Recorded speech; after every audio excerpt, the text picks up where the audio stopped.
Welcome to Spit in the Bit with Billy and Kev. We are going to talk about Kentucky Oaks. Love that race. The Kentucky Oaks is the female version of the Kentucky Derby. It's for the 3-year-old fillies. Now, 3-year-old fillies can run in the Derby, and it's been done in the past, but the colts cannot run in the Oaks. It's just for the fillies. So it's run the day before the Derby. The Mhm. was the Friday before. Yep, Um, it's a mile and 1/8. Am I correct in saying that, Kev? that is So correct. it's a long one for these 3-year-olds. And then one of the things I like about it, the fashion is still there, like with the Derby, but it's all pink. You're supposed to wear pink to the Kentucky Oaks. I love that. So it's a sea of pink there in the stands. It is, and I made the faux pas. I didn't have anything pink when I went, But but another day, another time. well, that means you have a do-over. You have to go again and do it I right. know, I know, and I will, and we will. We will. Hey, so just like our last episode, we talked about how horses get to the Kentucky Derby. The Kentucky Oaks, it's the same type thing. It's a road to the Kentucky Oaks, and it's a bunch of races that the horses can get points. And early on, they're smaller points again, just like the road to the Derby, max 10 points. And then as they get closer, they get more points as the races become more important to qualify for the Kentucky Oaks. And that's one of the things we plan to do as we get closer. We're going to highlight some of these races and look at some of these horses so that when the Oaks happens, we're going to be very familiar with the horses and hopefully everybody else will be too. Yeah, it's one of the many cool things about the sport, but it's especially um, cool about building up to the Derby weekend. Because you start to get to know these horses, and they typically are coming out of a region. Uh, Yeah. A lot of them have faced each other, but a lot of them haven't. A lot of them have not been on the mhm. track with one another, and I think that's very exciting when you get to kind of see Right. how they're gonna match up. And So often the ones who have faced each other, they have not faced each other for a while. Like yeah, there's some that have faced a couple of the horses in their last race, la di da. But it's fun when, like last year, um, uh, there were races where Sovereignty like faced Sandman back as a 2-year-old, and hmm uh, yeah, yeah, and who developed and who hasn't. I kind of like to look at 2-year-olds like high school athletes. There's some that are really elite and they're looking good, but they still have a lot of development ahead, a lot of growth physically and technically and all that. And then I kind of look at 3-year-olds as like college athletes. And Mhm. some are again very elite, able to compete with the older ones and so on. But they're kind of college athletes, a little more refined, a little bit more physically developed. And then 4 on up, I consider that kind of like the professional ranks, like they're professional athletes, and if we want to compare them to human beings. Mhm. So going from our 2-year-old campaign to 3-year-old, I mean, it's a big jump. Yep. So we're looking at these 2-year-olds, and then they maybe, like you say, face each other as 2-year-olds, but boy, there's a lot of difference between some of these horses from their 2-year-old campaign to the first weekend in May. Yeah, for sure. Um, we'd have to talk to Jay, your buddy, Mhm. trainer. But I think in general, the fillies mature a little slower. Oh, yeah, I think you would agree with that. Yeah. You'd agree with that. But and yeah, so let's look at some of the there's a race coming up here very soon, one of the road to the Oaks, one of the Yep. point races. The Goldenrod. It's it's at Churchill Downs on the 29th of November. Coming up in a week. Yeah, one of my betting angles I like a lot is I think horses like certain tracks. And I don't like the fact that they don't get to run at Churchill close to the Derby and the Oaks. I would like that betting angle a little better, but this is one that is run at Churchill.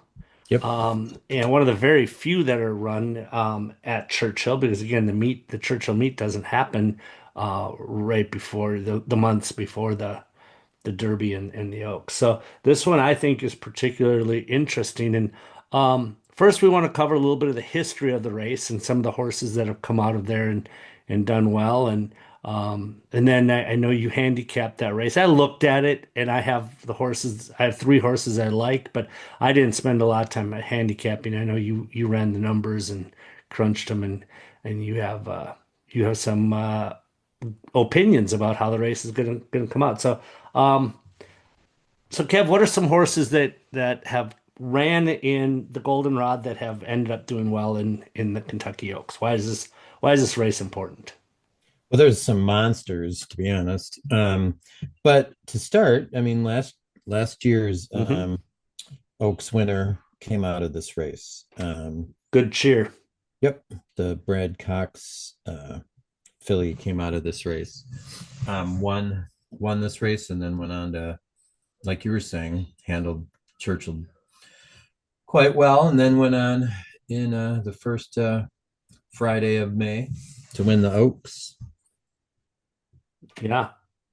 Um, and our one of my all-time favorite fillies or mares, now she's broodmare now, going to be anyways. Torpeda Anna. She ended up finishing second in this race in 2003. Went on to win the Oaks in 2024. Yep, or So 2000, yeah, 24, correct. yeah. What I also have is Pretty Mischief. Finished third in this race in 2022. Yep, 2023, she went on to win the Oaks. yep, Pretty impressive. very impressive. One that I put on my list only because it was the ended up in 2018. Catalano's horse Leora ended up going on and finishing second in the Oaks, but I was at the Oaks that year, and Tom Amos's horse Serengeti Empress won the race. You were at the Oaks in 2019? Correct. Okay. Next day was the day of the disqualification and Oh, Country House getting bumped up, and that's so that's kind of sad that you were at that. That was the one you went to, but I know, of that figures. Um, course it does. hey, the year before that though, I have Manome girl, Monomoy girl. Girl finished That was a second great race. in the Golden Run. Ended up winning the Oaks the 2018. Yeah, and that Oaks was a great race. Um, but yes, you're correct. And you're Yeah. missing the most important one, in my opinion. Who am I missing? As far as former winners of this race, Go ahead, say it. Rachel Alexandra, Yeah. the Beast, Yeah.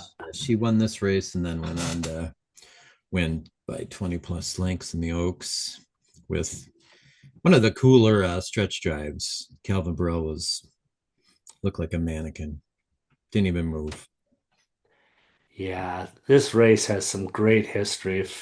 If you haven't been watching the Oaks, you've been missing out because I think it's every bit as exciting as the Derby itself. So For sure, there's yeah. been, yeah, there's a lot of cool history with it, and it's a great day at Churchill. Like you said, any replays that you watch, the entire stands are just packed with pink. Sea of Pink. Yeah, it looks like those Except college games when they do whiteouts or whatever. Um, it's a pink out. it's a pink out. So yeah. Except that one guy that one year, 2019, there was one guy not wearing pink. Oh, I, Yeah. I always tell myself I got to buy something in pink, and I always forget. But Yeah. next time. Well, and you look good in pink, so I don't know why you don't have pink Well, stuff. So and I don't I know. spent my whole clothes budget. I had a seersucker made from scratch, so Kind of ran out of dough.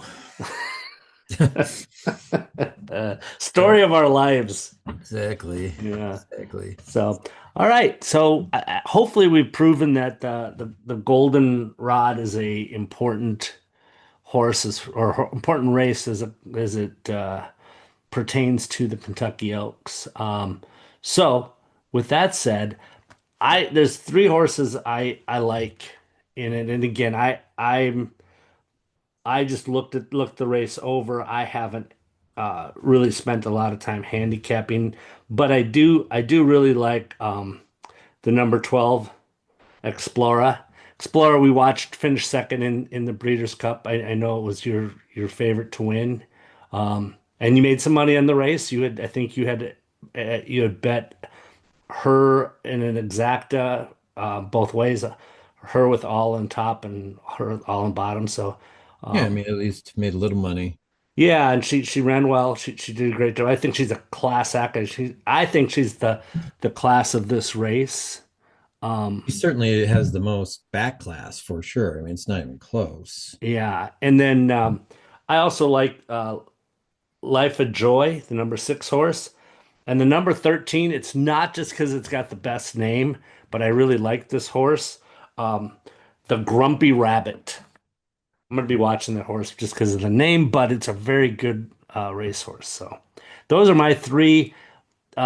Let's hear what you have to say, Kev. You have a lot more insight into this Well, and race. you know, I have the bad habit of always trying to talk myself off of a Baffert horse, which uh, is mainly when it comes to betting that there's just so much money that's going to be poured on this horse, and it's a deserving favorite. There's no question about it.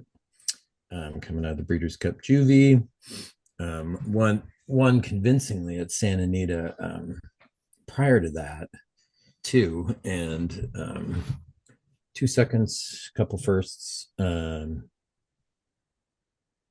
really nothing to uh, look down upon on this horse outside of we'll see. You know, like we were you and I had talked earlier today about a variety of things, but you know, this is a horse that's coming out of Southern California, where it favors the way that Baffert trains his horses: get close to the lead and go, or be in the hip pocket. I'm not a huge fan of being in the 12 post.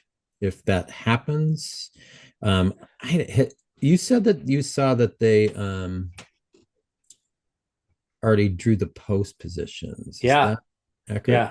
It's So, the post positions, and she is the 12. okay. Yeah, that's a Grumpy Rabbit's the 13th. yeah, So and you know, there's a lot of stretch there to get where you want to be.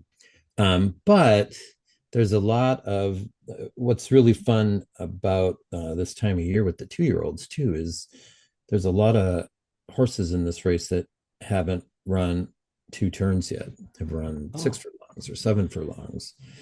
Um, and I have two that I'm really interested in that are in that category. all right. Who are Um, they? well, and both of them happen to be Brendan Walsh horses. So Which you're always happy to bet on. I am. I just think he's class act, and I love seeing him do well. Um, so the one I like the most of Brendan's horses, same combination. When he won um, the Oaks, he and Tyler won it. Is that 3 years ago? Oh man, yeah, it's either 23 or 22. Um, Yeah, I don't anyway, know. but same combination or same combo. It's Tyler and he and Godolphin. Horse's name is Bella Ballerina.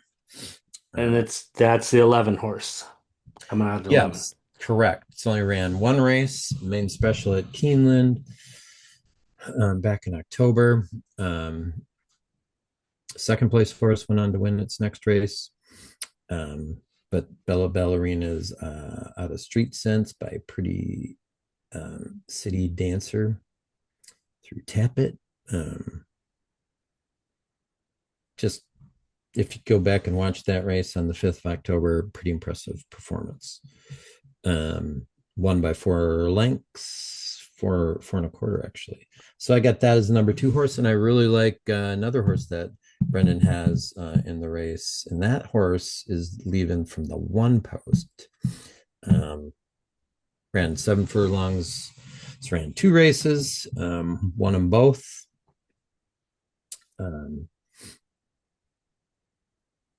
Last one was the 7 furlong race, and it is Baraka.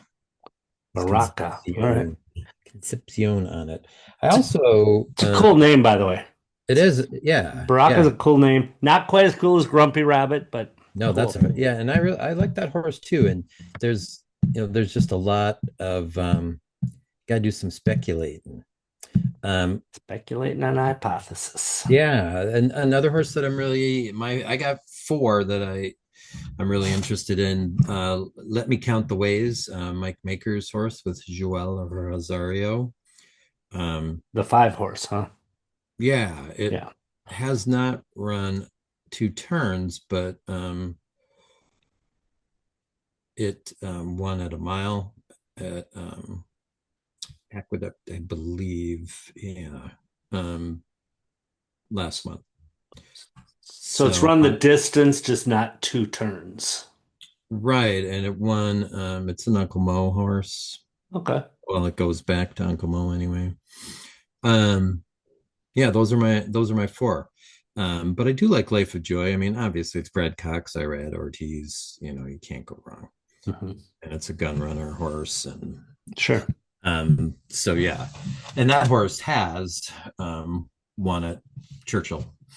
Um, Like that angle. yeah, and it won its first race at Indianapolis by 14 lengths. So, but it was a non-graded stakes, its last race, and it won. So, or didn't it? Yeah, I believe Against so. your grumpy rabbit actually finished second. Hey, hey, hey, leave Grumpy Rabbit alone. Well, but I mean, I think my only, I guess, in conclusion, I'm not a huge fan of. I think it's gonna. We'll see what Bafford's horse does. That's out there ways on the 12 post. What did she leave in? So you like Explorer. You think Explorer is the top horse, but you're going to try to beat it because those Absolutely. those odds are going to be awful on her. She's going to be heavily, heavily bet. Yep. And I think it's going to be, well, it's a bigger field than anything she's run. And with all those horses coming out of sprints, we'll see how she does being challenged on the lead and still having to hang on for a mile and a 16th. All right. That's my thoughts. Well, outstanding. Well, we're going to do the same for the upcoming Kentucky Derby, Road to the Kentucky Derby that's coming up soon. We'll have that on our next episode, but we'll keep this one a little bit short and sweet, and hopefully people will get into the Kentucky Oaks and Yeah, because it's 29th, fun. the Golden Rod might be the first step in getting familiar with the horses. Yeah, I mean, it's, you and I geek out about anything horse racing, but I always love that Friday before the Derby, I get home. Either I take Friday off or get out of work a little early just to go home and watch the Oaks. Um, It's outstanding. yeah, just to So, kind of get going. And I think that same day, it's probably worth mentioning uh, the Colts, the gentlemen are going to be running uh, in the Kentucky Jockey Club too oh yeah. that same day. So we'll later this week probably do a little history in that and crunch some numbers for that one. Yep. It's that Yep. time of year we're going to start rolling. The next Yep. week there's two tracks that are going to have qualifying races. A lot of information on the Oaks and the Derby. Yep. So hopefully we'll make some money on our road to those 2 races so we have money to bet on the Oaks and the Derby. Yeah, go Bella Ballerina. That's my who I'm going to be rooting for. Well, good luck. All Thanks. right. Same to you. Thank you. Go make some money. All right.